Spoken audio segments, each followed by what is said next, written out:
YouTube, it's me, Joe, and I'm back with another reaction. And we're back with something new. Okay, a little backstory. So I was thinking to myself a while ago, man, I like to react to the same things kind of over and over again. But I'm more than just a one-trick pony, no pun intended. So I began thinking, what else could I react to? What else interests me enough that would warrant my reaction? And then it hit me. I remembered I did a history video a long time ago. I had a lot of fun with that. So I decided to break out another channel I'm a huge fan of and give it a reaction. Ladies and gentlemen, today is my first reaction to the Extra History series. I plan to do a whole lot more of these. Okay, so the first episode, so I decided what I wanted to react to, but not which of their history specials would I react to. Well, after about 2 seconds, I kind of figured, oh, who am I kidding? I gotta do the Bismarck. She's my favorite ship. Well, one of my favorite ships. Now, this is going to be an interesting reaction because it's also going to have a bit of a discussion at the end. So I would encourage all to stay tuned till the end, where I will also offer my own little bits of history, nerdness, and other such things. And before any of you go, wait a minute, you said you've already seen this. This is history. I am a history nerd. I know what's going to happen at the end. But still, this is an interesting series, and it definitely deserves more attention than a lot of people actually give it. I mean, like, I've only ever seen a few people actually react to these and actually, like, watch through them. It's kind of a rare thing. So I figured, why not I get involved in this stuff, too? Plus, like I said, I'm a student of history, I love history, and I can't wait to do more. Now, how this is going to go, it's a series of, I believe, 4 episodes, and so I'm going to do the entire series. So I'm going to do episodes 1, 2, 3, and 4. I'm going to do the entire series of Bismarck, not in one go, but one at a time. But then after I'm done with the Bismarck episodes, then I'd like all of you to suggest which one I do next. Now note, there are certain episodes that I know that I want to do at certain dates, so just bear that in mind. But anyway, please stay tuned to the end. Like I said, I'm going to be doing a little discussion after the episode's finished, and then we will end the episode. So, right now, let's get on with it, shall we? Let's get the first one, the Hunting the Bismarck, number 1. Let's get it started in 3, 2, 1, and play. May 20th, 1941. A restaurant in Stockholm. A British officer, the naval attaché to neutral Sweden, is having dinner alone when the waiter interrupts him with a telephone call from the embassy. Sweden. His eyes widen. He slams down the receiver and rushes out. Waiting for him at the embassy is a Norwegian colonel, the man Swedish intelligence leaks to when they want information to land in British hands. He has a sighting report from a Swedish cruiser. They relay it to London via encrypted telegram, and it says, at 1500 hours, 2 large warships, escorted by 3 destroyers, 5 ships, and 10 or 12 planes, passed to the northeast. The ships are German, and the hunt is on.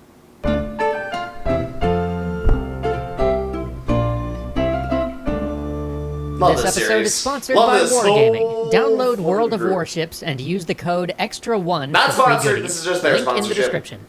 The Hunt for the Bismarck is one of the most dramatic events of World War II. Oh, yeah. It's a story of great ships clashing in frozen waters, a tale of risk-taking, heroism, and shocking loss, and the blind luck that sometimes changes history. So when Wargaming contacted us again, saying that they wanted to sponsor a series of episodes on the Bismarck, we jumped on that right away. But what makes the Bismarck story interesting isn't just the ships and the battles, it's the hunt. For the Royal Navy, the biggest problem wasn't sinking the Bismarck, it was finding it. This is a detective story writ large, an international manhunt that stretched from the icy seas of the Denmark Strait to the chattering computers of Bletchley Park. It will begin with an interrupted dinner and end with the destruction of the largest battleship on Earth. Allow me to set the scene. 21st of May, early morning, a British naval base at Scapa Flow. Vice Admiral John Tovey, commander of the Home Fleet, is aboard his flagship thinking that this might finally be it. For days, German reconnaissance planes have passed above him, recording the position of his ships. Scapa Flow is a hard station, a barren rock and freezing seas, but it's More like also a series of strategically rocks. crucial real estate. From their base in Scapa, Tovi's fleet guards the watery expanse that stretches between Greenland and Nazi-occupied Norway, and securing that line was the only thing keeping Britain alive. This is a crucial juncture in the war. The previous year, France had collapsed, German forces had occupied Norway and Denmark, and the Italians had entered the war on the side of its fascist ally, Germany. The Axis powers were now masters of Europe, and Britain stood alone, besieged in its own islands. As Luftwaffe raids pounded its cities, American supply convoys were the only thing keeping Britain in the fight. This was a tonnage war, measured in cargo delivered rather than ships sunk. Convoys raced through U-boat-infested waters to get Fortress Britain enough food, bullets, and oil to defend democracy. Tovi's nightmare was of a single ship, the Bismarck.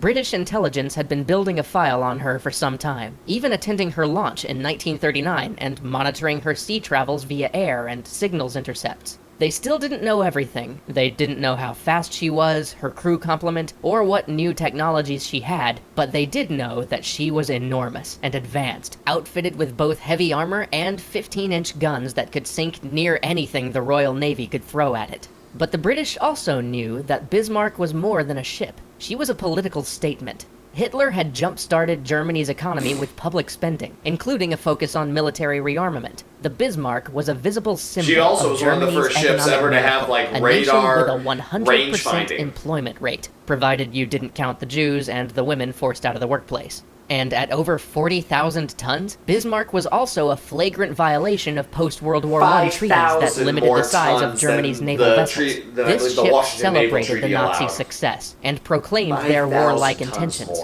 This was a new Germany, an economically strong Germany that had military ambition and rejected any attempt to restrain it. But so far, this great ship was still bottled up in the Baltic, operating out of ports in northern Germany and occupied Poland. But if the Bismarck could stage a breakout, slip between Denmark and Norway, and cut north into the Atlantic, it could plunge down into the Atlantic convoys, a knife straight into Britain's supply artery. Previous German raids had proved costly, and those ships had only been a quarter the size of the Bismarck. Namely, Tovi's phone rings, a direct line from the Admiralty in London. The call passes on the Swedish Navy's sighting, but now it's corroborated with more information. A Polish source reported that the Bismarck left port 3 days ago, and a Norwegian resistance cell spotted a group of German ships passing between Norway and Denmark. Royal Air Force reconnaissance planes, they say, are currently scouring the fjords. Tovi issues an order to his fleet: refuel and stand by to sail. 13-15 hours in Norway. An RAF pilot cruising the fjords spots and photographs a large ship with a heavy cruiser nearby. Back in Scotland, an analyst confirms the silhouette, while the photos are still damp from the darkroom. It's the Bismarck, probably with the heavy cruiser Prince Eugen. The real photo is really interesting. Tovi's greatest fear. Worse, the weather is deteriorating, with fog forecast overnight. Bismarck had probably been hiding in the fjords, waiting for just such weather to cover its dash to the Atlantic. Tovi summons his subordinate, Vice Admiral Lancelot Holland, and details his plan. Holland will take his squadron to southern Iceland and hold there, staying in a position to intercept the Bismarck regardless of whether she sails down the east or the west coast of the island. Tovi will stay in Scapa, in case the Bismarck tries to use the foul weather to sneak past the north side of Britain. The cruisers currently patrolling the Denmark Strait would stay on course with orders to spot and shadow the Bismarck, then radio its course so Holland can intercept. Holland's squadron slips out at midnight. 22nd of May, at 0200 hours in Norway. An RAF bombing raid hits the Bismarck's last known position, releasing their payloads blind due to the low clouds. Heavy fog, no sighting. Further reconnaissance flights are futile for the next several hours. 2000 hours in the Scapa flow. Admiral Tovi, who has been living next to the phone for the last 24 hours, receives a report from the Admiralty. A daring reconnaissance plane has flown low enough to break through the clouds. The coffee was being passed around quite frequently on board Tovi's flagship. He orders the command to sail for Iceland immediately, hoping to fill any gaps in their screen. In the 30 hours since the last sighting of the Bismarck, the German raiders could have sailed 600 miles toward the Atlantic access points around Iceland.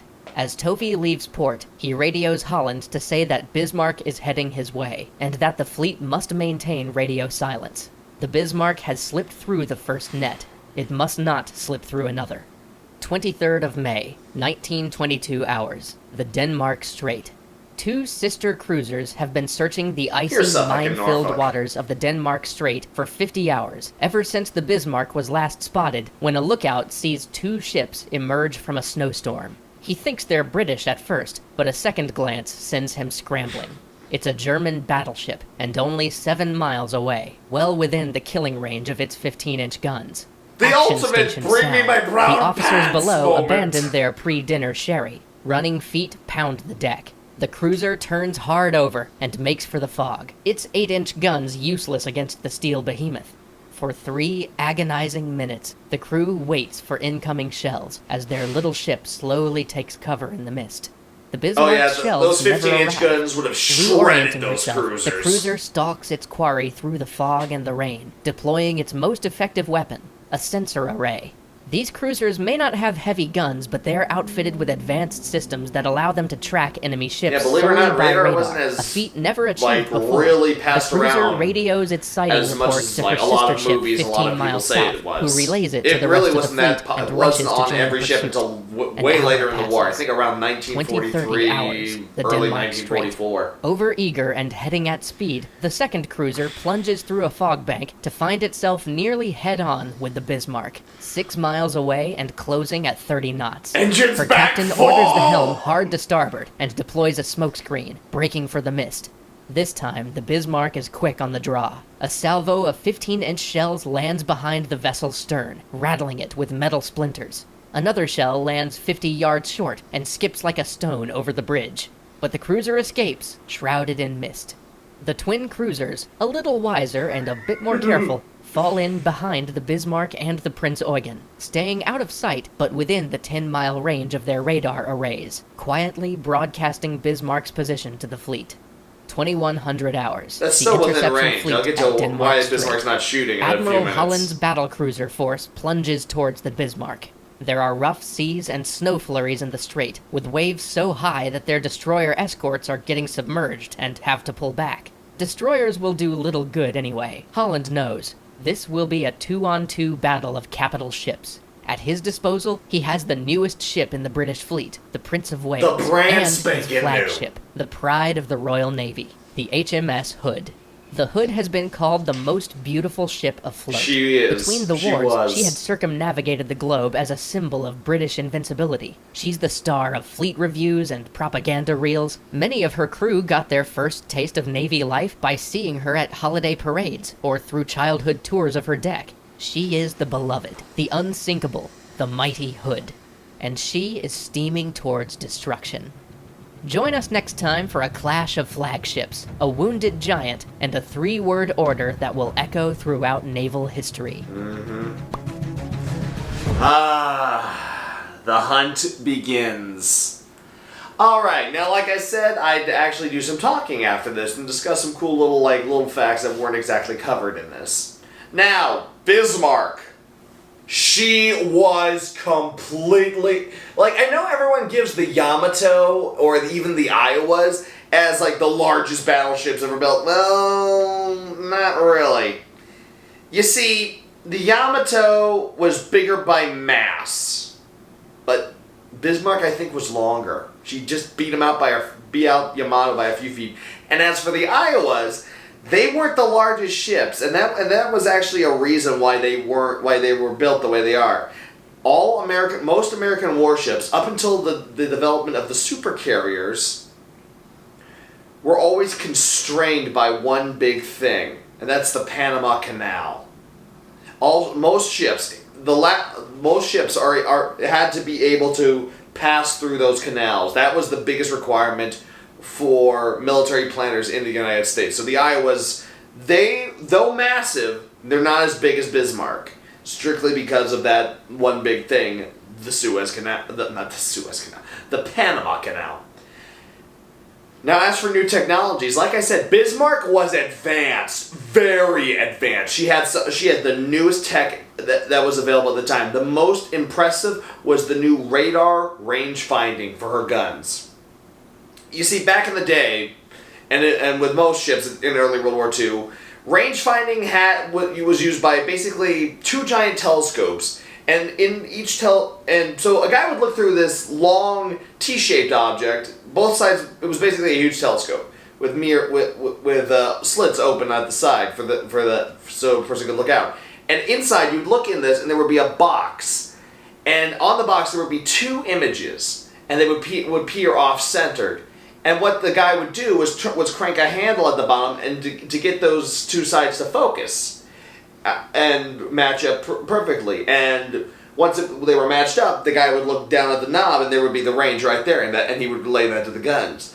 Bismarck, on the other hand, had radar range finding, which literally is what it says. Uses radar to tell you how far it is away. Then that goes straight to the guns. No more middle work.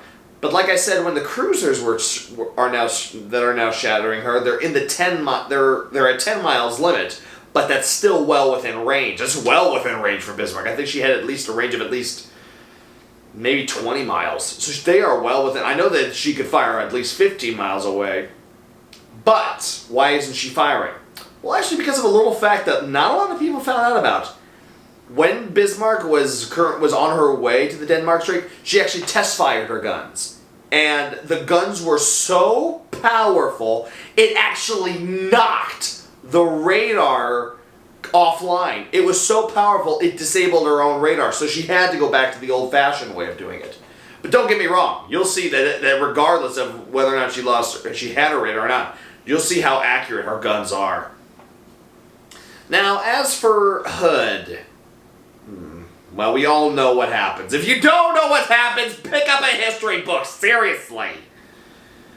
Hood's different. Hood, and I'll actually explain more of about her fate in the next episode. But this is quite uneven. This will be a quite uneven fight. But in terms of Bismarck and even the ship she's traveling with, the Prince Eugen and Admiral Hipper class, the Hippers were... Germany had a weird armored setting. Let's just say this. German battleships had what's called turtleback armor, which is basically protecting all the... Basically, it's what is this? It's like a turtleback. Less armor around it, except over all the vital stuff. The engines, the magazines, crew quarters, the stuff that really is important, that you need to keep working. Now it's good and all, but it doesn't mean it means the ship can take a whole lot of punishment. But yeah. That's pretty much it about Bismarck that really needs to be talked about. I hope you guys liked this episode. This was a whole lot of fun. I can't wait to do more of this. And let me know if you want to see more of this stuff. I know I'm going to do the entire Bismarck series, but after that, I'm not sure. You guys let me know what you guys want to see. I am going to go... You know what? What do you say we go reenact some Bismarck ourselves and go play some World of Warships? Alright then, let's do that. Until then, you know who I am, I know who you are, I will see you all in the next video. Come puppies, let us sail! Sail with the Bismarck! Maybe we'll take the hood out. Maybe change some history.